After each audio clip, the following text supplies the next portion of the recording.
Hello students, स्वागत है आपका हमारे यूट्यूब चैनल पे। आज हम कक्षा 10वीं गणित अध्याय 3 एक चर का द्विघात समीकरण में द्विघात समीकरण का मूल पढ़ेंगे। तो देखते हैं द्विघात समीकरण का मूल। हमें दिया है कोई समीकरण x² - 5x + 6 = 0 और हमें दिया है x बराबर 2 व x बराबर 3। तो बोला है कि जांचिए कि यह दिया गया समीकरण द्विघात समीकरण का मूल है अथवा नहीं। तब तो सबसे पहले सॉल्व करने से पहले मैं आप लोग को ये बता देती हूँ कि द्विघात समीकरण का मूल हम किसे कहेंगे, किस कंडीशन में होगा। ओके, तो जैसे कि हम चैप्टर 1 बहुपद में पढ़े थे, हमें कोई भी समीकरण दे दिया जाता था, वह x का मान दे दिया जाता था। तो यदि हम x के उस मान को रखते थे और समीकरण का मान हमें 0 प्राप्त हो जाता था, तो हम x के उस मान को हम समीकरण का शून्यक कहते थे। यदि आप वो वीडियो देख नहीं पाए हैं तो मेरे चैप्टर 1 में जाकर उस वीडियो को देख लीजिएगा, ठीक है, हेल्प होगी इसको पढ़ने में। तो हम बोलते थे उसको शून्यक बोलते थे। तो ठीक उसी प्रकार द्विघात समीकरण में हमें x का वह मान निकालना होगा जिसे हम समीकरण में रखेंगे तो हमारा दोनों पक्ष बराबर हो जाए। तो इसमें दोनों पक्ष मतलब क्या है? दोनों पक्ष ये एक पक्ष हो गया और जो बराबर में दिए हैं वो दूसरा पक्ष हो गया। तो हमारे दाहिना हाथ वाला पक्ष हो गया दायां पक्ष और ये बाएं हाथ वाला पक्ष हो गया बायां पक्ष। तो क्या होगा? x का वह मान जिससे कि दोनों पक्ष बराबर हो जाए वही हमारा द्विघात समीकरण का मूल कहलाएगा। तो अब हम देखते हैं x बराबर 2 पर परीक्षण करके। तो x बराबर 2 रखने पर क्या होता है? 2 की घात 2 -5 × 2 धन 6 बराबर 0। तो 10 2 दूने 4, ठीक, 2 दूने 4, 2 दूने 4, 5 दूने 10, ऋण 10 धन 6 बराबर 0। 2 दूने 4 और 5 दूने 10 और 6 का 6 0। तो 4 और 6 10, ऋण 10 = 0। तो 0 = 0। तो बायां पक्ष, ये बायां पक्ष बराबर दायां पक्ष। इसी प्रकार x बराबर 3 रख कर देखते हैं। 3 रखने पर क्या होता है? उसे x बराबर 3 रखेंगे तो क्या होगा? 3 की घात 2 ऋण 5 × 3 धन 6 बराबर 0। 3 × 9 5 × 15 धन 6 बराबर 0। तो 15 - 15 = 0। 9 और 6 15 हो जाएगा। 15 - 15 = 0। 0 = 0। चूँकि 0 = 0 बायां पक्ष बराबर, इसमें भी बायां पक्ष बराबर हो गया हमारा दायां पक्ष के। तो हम कहेंगे अतः x बराबर 2 व x बराबर 3 द्विघात समीकरण का मूल है। कोई भी समीकरण का एक या दो मूल होता है, उससे अधिक मूल नहीं हो सकता। समीकरण के 2 मूल होते हैं, एक मूल भी होते हैं। अब देखते हैं, यदि हमें कोई समीकरण दे दिया जाए और हमसे बोला जाए कि हमें अभी समीकरण का मूल दिया था और बोला था कि चेक करने के लिए बोला था कि क्या जो x का मान दिया है वह समीकरण का मूल है या नहीं। तब हम x के मान को समीकरण में रखे और दोनों पक्ष हमसे बराबर आ गया। तो हम बोले कि x बराबर 2 व x बराबर 3 समीकरण का मूल है। किंतु यदि हमें समीकरण ही दे दिया जाए, जैसे कि देखते हैं 8x² - 22x - 21 = 0 और बोला जाए कि इसमें समीकरण के मूल ज्ञात कीजिए, तो तब हम क्या करेंगे? ये हमें द्विघात समीकरण, इस प्रकार के समीकरण में मध्य पद तोड़कर सॉल्व करते हैं। ये हमें ax² + bx + c = 0 के रूप में दिख रहा है ना। तो इस प्रकार के समीकरण को हम मध्य पद तोड़कर सॉल्व करते हैं। इसका भी वीडियो चैप्टर 1 में बनाई हूँ, तो उसको भी आप देख सकते हैं, मैं डिस्क्रिप्शन में डाल दूँगी। तो दिया है 8x² - 22x - 20 = 0। तब हम ये इसको मध्य पद तोड़कर सॉल्व करेंगे। तो -22x - 22x को ऐसे दो भागों में तोड़ेंगे जिसको जोड़ने पर हमें -22 प्राप्त हो व गुणा करने पर 21 × 8 -21 × 8 बराबर -168 प्राप्त हो। तब हम यहाँ आप लोग अपना दिमाग लगाएं। ओके, दिमाग कैसे लगाना है? ये बहुत बड़ी संख्या है तो उसको तोड़ने में आपको बहुत दिक्कत जाएगी। तब आप देखोगे कि 8 × 21 करने पर -68 प्राप्त होता है। ये रफ कार्य है। तो 168 लाना है, माइनस 168, तो हम 22 को ऐसे दो भाग प्लस प्लस वाले भाग में नहीं जोड़ सकते, क्योंकि यदि हम 11 धन 11 करेंगे तो 22 तो प्राप्त होगा, लेकिन हमें धन 22 प्राप्त होगा, ऋण 22 प्राप्त नहीं होगा। तो हम ऐसी संख्या लेंगे, ऐसे दो भागों में तोड़ेंगे जिसमें से एक भाग माइनस होगा, जिसमें से एक भाग माइनस वाला भाग होगा और एक भाग प्लस वाला भाग होगा। ठीक, अब और हम इसे माइनस माइनस वाले भाग में भी नहीं तोड़ सकते, जैसे कि देखते हैं -11 और कोई भी ले, -11 -11 -11 -22 तो हो जाएगा, लेकिन क्या हम दोनों का गुणा करेंगे, तो दोनों का गुणा करेंगे तो ये माइनस प्लस माइनस में हो जाएगा, लेकिन हमें गुणा वाला आंसर ही गुणा भी हमें माइनस में लाना है, जो हमारा गुणा है उसे भी माइनस में लाना है और जिसको जोड़ेंगे उसको भी माइनस में आ रहा है। तब हम क्या करेंगे, किसी बड़ी संख्या में से छोटी संख्या, कोई बड़ी संख्या, एक बड़ी संख्या लेंगे और एक छोटी संख्या लेंगे, जिससे कि बड़ी संख्या में छोटी संख्या को घटाएंगे तो हमें -22 भी प्राप्त हो जाएगा, क्योंकि जो बड़ा संख्या रहेगा, जैसे कि कोई बड़ा संख्या है उसमें जो माइनस का चिन्ह है वो माइनस आ जाएगा और गुणा करेंगे तो इतना आ जाएगा। तो हमें 22 को ऐसे दो भागों में तोड़ते हैं तो कौन सा भाग होगा वो, -28x + 6x - 21 = 0।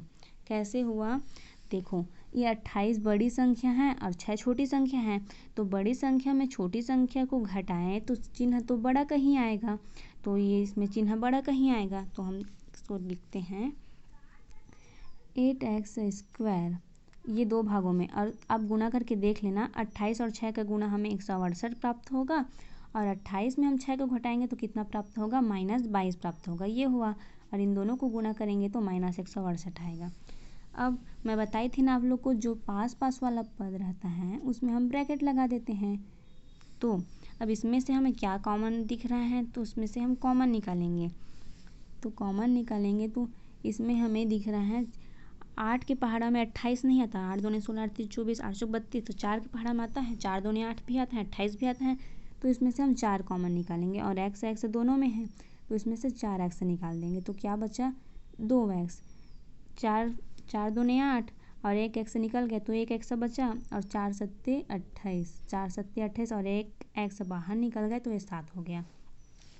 अब इसी प्रकार इसमें करते हैं, इसमें क्या कॉमन निकलेगा, इसमें 3 दूनी 6, 3 सत्ते 21, 3 के पहाड़ा में 6 आता है तो इसमें धन 3 बस निकलेगा, क्योंकि इसमें 21 के पास x नहीं है। आपको यदि इसमें प्रॉब्लम हो रहा है तो जो मैं मध्य पद तोड़कर गुणनखंड करना सिखाई हूँ आप उसको एक बार देख लीजिएगा, ताकि इसको बनाने में आपको आसानी होगी। ठीक है, तो 3 दूनी 6 - 7 = 0। फिर क्या होगा, 4x + 3 2x - 7 = 0। मध्य पद तोड़कर करते हैं ना, जो डबल रिपीट हो रहा है उसको एक बार लिखें और 4x + 3 यहाँ लिखें। अब दोनों हमें क्या ज्ञात करना है, मूल ज्ञात करना है, समीकरण द्विघात समीकरण का मूल ज्ञात करना है। तो हम लेंगे 4x + 3 = 0 और 2x - 7 = 0। फिर क्या होगा, 4x = -3 या 2x = 7, फिर x -3/4 और x हो जाएगा 7/2। तो हम लिखेंगे अतः द्विघात अतः समीकरण का मूल, अतः समीकरण कौन सा समीकरण, ये समीकरण, अतः समीकरण का मूल x = 3 -3/4 3/4 व x = 7/2 हैं। हो गया। इसी प्रकार आपको लिखना है। ये अब देखते हैं दूसरा समीकरण देखते हैं। यदि हमें कोई समीकरण दिया है x² +2 √2x - 6 = 0, तब आप इसको किस प्रकार से हम इसको किस प्रकार से सॉल्व करेंगे देखते हैं। तो फिर से ये हमारा वर्ग समीकरण दिख रहा है, तो इसको दो भाग में तोड़ेंगे, जिसका गुणा करने पर हमें -6² और जोड़ने पर हमें 2 √2x प्राप्त हो। तो हम क्या करेंगे, x² और क्या करेंगे इसमें 3 √2x और ऋण √2 -6 इज इक्वल टू 0। अब देखते हैं कैसे किए।